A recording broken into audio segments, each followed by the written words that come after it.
حبيبه المصطفى ما بعد فقد قال النبي صلى الله عليه وسلم من قال لا إله إلا الله دخل الجنة أو كما قال عليه الصلاة والسلام۔ رات کا تقریباً نصف حصہ گزر چکا ہے، آپ سب پر نیند کے آثار ظاہر ہونے لگے۔ ایسے موقع پر کچھ کہنا، کچھ سنانا کہ شاید زائد بہت کی ساری نعمتوں میں سب سے اہم نعمت یہ ایمان کی نعمت۔ آپ کے پہلے خطیب حضرت مولانا وسیم صاحب قاسمی دعوت برکاتہم نے اسی تعلق سے کچھ باتیں کی تھی، تھوڑا سا اضافہ کرتا ہوں اور بس پھر اپنی جگہ رہے گا۔ اللہ تعالیٰ کی نعمتوں میں سے سب سے اہم نعمت یہ ایمان کی نعمت اور دولت، اس سے بڑھ کر کوئی نعمت دنیا میں ہو ہی نہیں سکتی۔ آپ اس کی اہمیت کا اندازہ اس سے لگا سکتے ہیں کہ اگر کسی بندے کو 1000 سال کی عمر نصیب ہوئی اور 999 سال 11 مہینے 28 سے 29 دن اس کے کفر میں گزر گئے، پیدائش سے لے کر موت سے کچھ پہلے تک وہ کفر کی حالت میں گزارا، موت سے چند لمحہ پہلے اللہ کی توفیق سے مجھے ایمان نصیب ہوا، اس چند گھڑی کے ایمان کی وجہ سے اگر وہ مرتا ہے تو ہمیشہ ہمیشہ کی جنت میں داخل ہوتا ہے۔ اگر کوئی انسان 1000 سال کی عمر نصیب ہوئی، 999 سال 11 مہینے 28 دن ایمان کی حالت میں گزر گیا اور موت سے چند لمحے پہلے اس سے اللہ نے ایمان چھین لیا، وہ ہمیشہ ہمیشہ کے لیے جہنم میں جائے گا۔ آپ اس سے اندازہ لگا سکتے ہیں کہ تھوڑی دیر کا ایمان یہ انسان کے لیے کتنا باعث ہے جو ثواب ہے، اور تھوڑی دیر کا کفر خاتمے سے پہلے یہ ہمیشہ ہمیشہ کے لیے جہنم کا باعث ہے۔ تو اللہ کی نعمتوں میں سے سب سے اہم نعمت یہ ایمان کی نعمت اور دولت ہے۔ یہ ایمان کی نعمت اور دولت بڑھتی بھی ہے اور گھٹتی بھی ہے، کبھی گھٹتے گھٹتے اس کی سطح اتنی نیچے چلی جاتی ہے کہ بازو میں مسجد ہوتی ہے، مائک سے اذان ہوتی ہے اور دن رات کا کم از کم 5 بار مؤذن کہتا ہے نماز کے لیے آؤ، اور نماز کا فائدہ بھی آگے بتاتا ہے، حی علی الفلاح، آؤ نماز کے لیے فوراً کامیاب ہو جاؤ گے۔ لیکن اس کے باوجود ہمارے بدن میں حرکت نہیں ہوتی، اذان سن کر کے بھی ہم سن کر اور ایسا لگتا ہے کہ ہم سنیں گے۔ یہ ایمان بالکل گھٹ کر دوسری سطح پر چلا جاتا ہے، اور کبھی جب بڑھتا ہے تو پھر انسان کے لیے سب کچھ قربان کرنا، حتیٰ کہ اپنی جان قربان کرنا آسان ہے۔ آپ نے واقعہ سنا ہوگا کہ فرعون ظالم وقت میں ایک پانی، اسی فرعون ظالم وقت کے زمانے میں حضرت موسیٰ علیہ السلام نے نبوت کا اعلان کیا، اور حضرت موسیٰ علیہ السلام نے اسی دربار میں پرورش پائی۔ جب ان کی ایک قبول ہوئی اور اللہ نے انہیں نبی بنایا اور انہوں نے اپنی نبوت کا اعلان کیا اور لوگوں کو اعلان کروا دیا کہ اے لوگوں، میں اللہ کا نبی اور اللہ کا رسول ہوں، اللہ ایک ہے، بس وہی عبادت کے لائق ہے، تم انہی کو سجدہ کرو، انہی کو پوجو اور انہی کی عبادت کرو، ان کے علاوہ کوئی عبادت کے لائق نہیں۔ یہ خبر رفتہ رفتہ پھیلنے لگی اور فرعون کے دربار تک پہنچی۔ اس دربار میں رہنے والے فرعون کی مالی اور فرعون کی بیوی حضرت آسیہ تک یہ خبر پہنچی۔ ایمان کی خوشبو چھپانے سے چھپتی نہیں ہے، لاکھ چھپانے کے باوجود وہ خوشبو ہماری اس خوشبو کی مہک فرعون کی مالی تک پہنچی۔ اس خوشبو سے وہ متاثر ہوئے بغیر نہ رہا، اسے حضرت موسیٰ علیہ السلام کی دعوت پر لبیک کہا اور حضرت موسیٰ علیہ السلام کے پیغام کو قبول کر لیا، اور حضرت موسیٰ علیہ السلام کے دین کو اس نے اپنا لیا، اور وہ اقرار کرنے لگی کہ بس ایک اللہ عبادت کے لائق ہے، اور یہ جو فرعون ظالم وقت کہاں بیٹھا ہے اپنے آپ کو رب اعلیٰ کہتا ہے، یہ عبادت کے لائق ہے۔ وہ مانی مسلمان ہو گئے، ایمان والے ہو گئے، اور ایمان کی خوشبو چھپتی کر رہا ہے، لاکھ چھپاؤ چھپتی نہیں ہے، اس کے اعمال سے، اس کی نقل و حرکت سے، اس کے اوراد و وظائف سے، گویا کہ اس کے چار ڈھال سے اس کے ایمان اور اس کے جسم سے، اس کے اعضاء جوارح سے ایمان کی خوشبو پھوٹنے لگی۔ یہ اس کی خوشبو اس کے ساتھ رہنے والے دوسرے لوگوں تک محسوس ہوئی۔ رفتہ رفتہ یہ خبر فرعون کو پہنچی، فرعون کی بات معلوم ہو گئی کہ میرے دربار میں رہنے والی ایک بانی میرا کھانے والی، میرا پینے والی، میری پرورش بنانے والی مجھے رب نہیں مانتی، وہ موسیٰ کے رب کو رب مانتی ہے۔ اس فرعون نے بانی کو بلایا اور بلا کر کہا کہ مجھے سننے میں آیا ہے کہ تم نے مجھے رب ماننے سے انکار کر دیا، تم نے موسیٰ کے رب پر ایمان قبول کر لیا اور تم موسیٰ کو نبی مانتی ہو، موسیٰ کے رب کو رب مانتی ہو اور مجھے تم ٹھکرا دیتی ہو۔ اس نے کہا ہاں ایسا ہے، جو حقیقت ہے وہ بیان کرنے سے میں کیوں جھجکوں گی؟ حقیقت یہ ہے کہ موسیٰ اللہ کا نبی ہے اور ایک اللہ ہی عبادت کے لائق ہے، میں اسی کو رب مانتی ہوں، میں تمہیں رب نہیں مانتی۔ اس نے بہت سمجھایا، سمجھانے کے باوجود وہ اس کی بات کا سمجھ سکے۔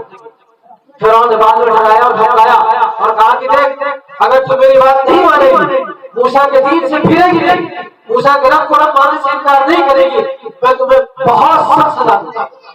اس پادری نے کہا فقض ما انت قاض، جو تمہیں کرنا ہے کر لو، میں ایک صحیح پیغام کو قبول کر چکی ہوں، میں حقیقت پا چکی ہوں، میں اپنے رب کو پہچان چکی ہوں، ایک رب کو میں جان چکی ہوں، جس رب کو میں نے جان لیا ہے، جس رب پر میں نے ایمان قبول کر لیا ہے، میری جان تو چلی جائے گی، ایسے دوبارہ کر لوں گا لیکن میں اپنے ایمان کا سودا ہرگز نہیں کروں۔ اس نے فرعون نے اپنے دربار کے اندر لمبے اٹھا کر بھائی آگ لا بھائی اور آگ کو تیل ڈلوایا، بڑا سا کڑا ڈلوایا، اس کے اندر تیل ڈلوایا اور تیل ڈالنے کے بعد آگ سکھایا اور آگ جلتے جلتے تیل جب کھولنے لگا، ابلنے لگا، اس کی دونوں بچیوں کو بلایا، اس کے پاس 2 بچیاں تھی، بچیوں کو بلایا اور بچیوں کو بلانے کے بعد پانی کو بلایا اور کہا کہ دیکھو اب بھی موقع ہے، اب بھی پھر جاؤ۔ اس نے کہا تمہیں جو کہنا ہے وہ کر لو، میں اپنی بات سے نہیں پھر سکتی۔ اس نے کہا کہ دیکھو اب بھی موقع ہے، پھر جاؤ ورنہ میں تمہارے کپڑے اتاروا دوں گا اور اس تیل میں ڈلوا دوں گا۔ اس نے کہا مجھے اس کی کیوں پرواہ نہیں؟ چنانچہ اس بھری مجلس میں اور بھری محفل میں آپ جانتے ہیں کہ عورت کے اندر حیا کتنی ہوتی ہے، عورت سراپا حیا ہوتی ہے، سراپا پردہ ہوتی ہے، عورت پردے ہی کی چیز ہے، ایک عورت پردہ سے باہر ہو، بے پردہ ہو، اس کا تصور نہیں ہو سکتا۔ اگر کوئی عورت بے پردہ ہوتی ہے تو میرے خلاف فطرت کا پردہ اور حیا انسان کی فطرت میں داخل ہے۔ آپ کو پتا ہوگا کہ جب جنت کے اندر حضرت آدم علیہ السلام اور حضرت حوا رضی اللہ عنہ جب یہ دونوں جنت میں رہا کرتے تھے، اللہ نے کیا رکھا تھا کہ جہاں مرضی ہو کھاؤ پیو، جہاں مرضی ہو وہاں رہو، البتہ ایک بات کا خیال رکھنا کہ یہ درخت کے قریب مت جانا اور اس کے پھل مت۔ شیطان نے بہکایا اور بہکانے بنا کر کے عورت چونکہ دلگیر ہوتی ہے وہ باتوں کو فوراً قبول کرتی ہے، شیطان کے بہکاوے میں 10 سے زیادہ عورتیں آتی ہیں۔ حضرت حوا نے شیطان کی بات کو زیادہ قبول کیا اور زیادہ متاثر ہوئی۔ حضرت حوا کی اصرار پر حضرت حوا نے خود اور حضرت آدم نے بھی وہ شجرہ ممنوعہ جس درخت سے منع کیا گیا تھا اس کا پھل کھایا، پھل کھاتے ہی دونوں کی کپڑے اتر گئے اور حضرت حوا اور حضرت آدم دونوں کپڑے سے آزاد ہو گئے، ننگے ہو گئے۔ جب کپڑا ان کا اترا درخت کے پتے اٹھائے اور اپنی شرمگاہ کو چھپانے لگے۔ میں یہ بتانا چاہتا ہوں کہ پردہ اور حیا یہ انسان کی فطرت میں داخل ہے۔ اگر انسان کی فطرت میں پردہ نہ ہوتا، انسان کی فطرت میں حیا نہ ہوتی تو اس جنت کے اندر جہاں پر کوئی پابندی نہیں، کوئی قانون نہیں تھا، تم کیسے رہو؟ لیکن اس کے باوجود فطری تقاضے کی بنیاد پر حضرت آدم نے اور حضرت حوا نے اپنی شرمگاہ کو چھپانا شروع کر دیا۔ تو پردہ انسان کی فطرت اور خاص طور سے عورت کی زینت ہے۔ یہ پردہ اور حیا عورت کی زینت ہے۔ ایک عورت سے اگر اس کا دوپٹہ چھینا جائے، اس کی حیا چھین جائے، وہ اس کی عزت چھین جائے، لیکن اس پانی نے کہا تمہیں جو مرضی ہے وہ کر لو۔ اس بڑی مجلس کے اندر اس پانی کے کپڑے اتارے اور اس کے بعد اس پانی سے پہلے اس کی بڑی بچی کو ڈالو۔ آپ بالکل کھولتا ہوا تھا، کھولتا ہوا تھا، بچی کو ڈالا تھا تو بالکل پھوٹ گئی، اس کا سینہ چاک ہو گیا، اس کی آنکھوں سے آنسو جاری ہو گئے۔ بچی کی روح اللہ نے اپنی قدرت کا اظہار کیا اور ماں کی نگاہوں سے پردہ ہٹا۔ بچی کی روح نے ماں سے مخاطب ہونا کہا ماں ذرا صبر کر لینا، ابھی ہم سے اکٹھے ہونے والے۔ پہلی بچی کو ڈال دیا، پھر دوسری بچی کا موقع آیا، اس نے پھر کہا کہ دیکھو تمہارے سامنے میں نے تمہاری پہلی بچی کو جلا کر راک کر دیا ہے، اب بھی موقع ہے، پھر جاؤ ورنہ تمہاری دوسری بچی کو بجا دیا۔ اس کا ہی جواب تھا فخذ ما انت قاص، جو تمہاری مرضی ہے وہ کر لو، میں کبھی ایمان کا سودا ہرگز نہیں کر سکتا۔ اس نے دوسری بچی کو جان پکڑی، وہ چھوٹی بچی تھی، تقریباً 10 یا 12 مہینے کی تھی، اور آپ جانتے ہیں ایک ماں جانتی ہے کہ بچے کے لیے وہ کیا نہیں کر سکتی، اپنا تن من دھن سب کچھ قربان کر دیتی ہے، اپنی جان سے قربان کرنے کو گوارا کر لیتی ہے، لیکن بچے کو آواز نہیں آنے دیتے، لیکن وہ ماں اپنے ایمان کے آگے اپنے بچے کو بھی قربان کر دیتی ہے۔ اس نے کہا کہ تمہاری جو مرضی ہے کر لو۔ چنانچہ دوسری بچی کی جان پکڑی اور تیل میں ڈبایا، ڈباتے ہی وہ بچی بالکل بھٹ گئی۔ پھر اس کی ماں کی آنکھوں سے پردہ ہٹا اور اس بچی نے پھر کہا ماں صبر کر لینا، ہم سب اکٹھے ہونے والے ہیں۔ دونوں بچے کے بعد اس فرعون نے تیسری بار مخاطب ہو کر کہا کہ اے مالی سن لو، اب بھی موقع ہے، ابھی تمہاری دونوں بچی گئی ہے، تمہاری جان باقی ہے، اگر تم پھر جاؤ گی تمہیں معاف کر دوں گا۔ اس نے کہہ دیا کہ میری دونوں بچی مجھے جان سے زیادہ پیاری تھی، میں نے دونوں کو قربان کر دیا، میں اپنی جان بھی قربان کر دوں گی۔ اس نے خادموں سے حکم دیا کہ اس کی بٹان پکڑو اور تیل میں ڈال دو۔ اس بادی نے کہا فرعون ذرا سنو، تمہیں جو مرضی ہے وہ کر لینا، لیکن میری ایک نصیحت ہے، میری ایک وصیت ہے، اس پہ ذرا ضرور ہو۔ جب ہم سب مر جائیں تو ہم سب کی ہڈیوں کو کہیں ضائع مت کرنا، کہیں پھینکنا مت، ہم تینوں کی ہڈیوں کو کہیں ایک جگہ دفن کرنا۔ اس نے کہا میں ایسا کر لوں گا۔ اپنے خادموں کو حکم دیا اور خادموں کو حکم دینے کے بعد اس کے سر پکڑے گئے، اس کی ٹانگیں پکڑی گئی اور تیل میں ڈبا دیا۔ یہاں پڑھ کر کے ذرا سنیں، ایک انسان کے لیے اپنے بچے کو قربان کرنا، اپنی جان قربان کرنا کتنا مشکل کام ہوتا ہے، لیکن اس بادی نے اپنے بچے کو قربان کر کے، اپنی جان قربان کر کے کہتی دنیا کا سارے انسانوں کو پیغام دیا ہے کہ وقت ہے تو اپنی جان قربان کر دینا، اپنا مال قربان کر دینا، سب کچھ قربان کر دینا، لیکن کبھی اپنی ایمان کا سودا نہیں کرنا۔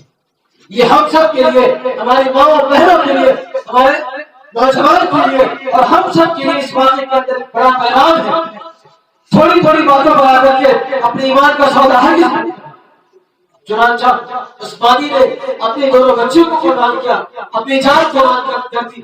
اس کے بعد فرعون نے اپنے درباریوں کو حکم دیا کہ ان دونوں بچیوں کی ہڈی کو اور اس بادی کی ہڈی کو کہیں ایک جگہ جا کر کے دفن کر۔ 2000 سال گزرنے کے بعد ہم سب کے آقا جناب محمد رسول اللہ صلی اللہ علیہ وسلم بحیثیت نبی اس دنیا میں تشریف لے جاتے ہیں۔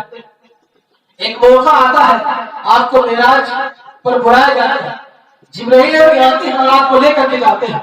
2000 سال کے بعد جب آپ معراج پر تشریف لے جاتے ہیں، دوران سفر راستے میں ٹھہر کر آپ نے جبرائیل سے پوچھا کہ جبرائیل یہاں سے عجیب قسم کی خوشبو آ رہی ہے، یہ کیسی خوشبو؟ جبرائیل نے وہ سارا واقعہ بتایا کہ میرے محبوب حضرت موسیٰ علیہ السلام کی قوم کے اندر ایک بادی تھی جس نے اپنے ایمان کی حفاظت کی خاطر، جس نے اپنی دونوں بچیوں کو قربان کیا، جس نے اپنی جان قربان کر دی، لیکن اپنے ایمان کا سودا نہیں کیا، اپنے ایمان کو محفوظ رکھا تھا۔ اسی بادی اور اسی بادی کو دونوں بچیوں کی ہڈی یہاں مدفون ہے۔ جس دن سے وہاں پر ہڈی مدفون ہوئی ہے اس دن سے لے کر آج تک وہاں سے خوشبو ہوتی ہے۔ ایک بندہ جب اپنے ایمان کی حفاظت اس طرح کرتا ہے، اپنی جان کو روک کرتا ہے، تو دنیا کے اندر اس کو یہ صلہ ملتا ہے اور آخرت کے اندر اس کا جو صلہ ملے گا، اس کا جو بدلہ ملے گا وہ اللہ ہی کو معلوم ہے۔ کیا کیا نعمتیں اللہ نے مسلمان کے لیے تیار کر رکھی ہے۔ قرآن شروع بیان کرتا ہے کہ ایسی ایسی نعمتیں انسان کی جنت میں ہے جس کے بارے میں کانوں نے کبھی نہیں سنا اور دل نے اس کو سوچا ایسی نعمتیں تیار۔ اس لیے ہم سب کے لیے اس واقعے میں بڑی برکت ہے اور بڑا پیغام ہے۔ ہم سب کو اپنا ایمان محفوظ کرنا چاہیے۔ ہم سب ہمارا جو ایمان اتنا نیچے جا چکا ہے، ہمارے ایمان کی سطح انتہائی نیچے گر چکی ہے۔ آج ایمان کے خلاف، اسلام کے خلاف، ہمارے ماں اور بہنوں کے خلاف، ہمارے اسلام کے خلاف، دین اور مذہب کے خلاف اتنی آواز اٹھتی ہے، لیکن ہمیں کوئی اثر نہیں۔ ابھی کرناٹک ہائی کورٹ نے حجاب کے خلاف فیصلہ کیا اور پتہ ہے اس فیصلے کے پیچھے کیا بنیاد ہے؟ اللہ کی جو مرضی ہے وہ تو ہو کر کے رہے گی، لیکن اس کی ایک بڑی وجہ یہ ہے کہ آج کل ہماری بہنیں اپنے آپ کو ماڈرن سمجھنے لگی ہے، اور وہ یہ سمجھنے لگی ہے کہ پردہ پہلے والی عورتوں کے لیے تھی، ہمارے لیے نہیں۔ اس نے اسی کو بنیاد بنایا کہ اگر پردہ اسلام کا ضروری حصہ ہوتا تو سارے مسلمان پردہ کرتے، ساری عورتیں پردہ کرتی، لیکن ہزاروں سینکڑوں لاکھوں عورتیں ایسی ہیں مارکیٹ میں جو بنا پردے کرتی ہیں۔ اس کا نام بھی عائشہ ہے، اس کا نام بھی خدیجہ ہے، اس کا نام بھی سمیہ ہے، لیکن بغیر دوپٹے کی جاتی ہے۔ اس کا مطلب ہے کہ اسلام میں پردہ کی کوئی خاص اہمیت نہیں، اور جب اسلام میں ضروری نہیں تو پھر اس کو فالو کرنا بھی ضروری ہے۔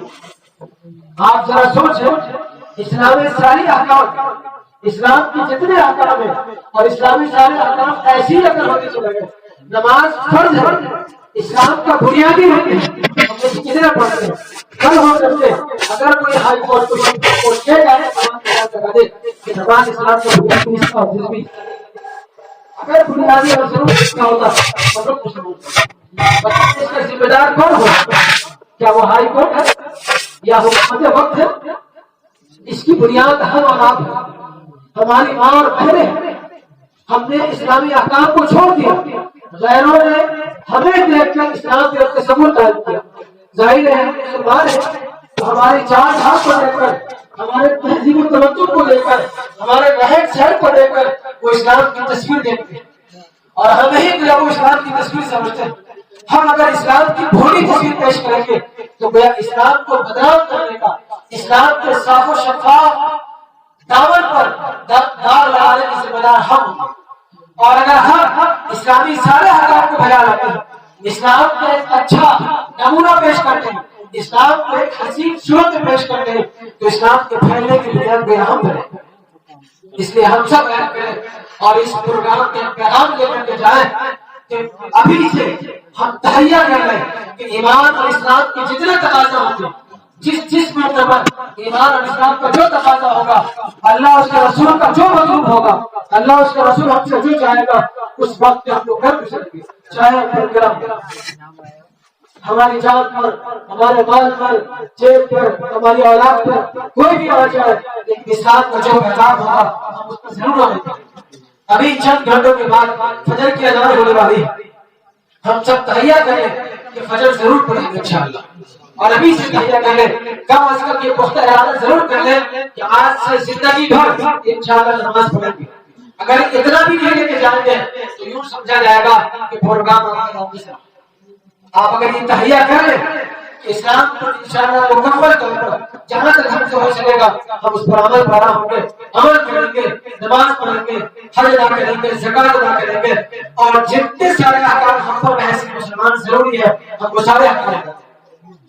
گھر کے اندر ماحول پیدا کریں گے، پڑھنے کا ماحول پیدا کریں گے، خود اپنے اندر، اپنے بچوں کے اندر دینی بیداری لائیں گے کہ پڑھنے، سمجھنے اور اس پر عمل پیرا ہونے کی ترغیب ہے۔ بس اتنی باتوں پر میں اپنی باتیں ختم کرتا ہوں اور مزید آپ کا امتحان لینا چاہتا ہوں۔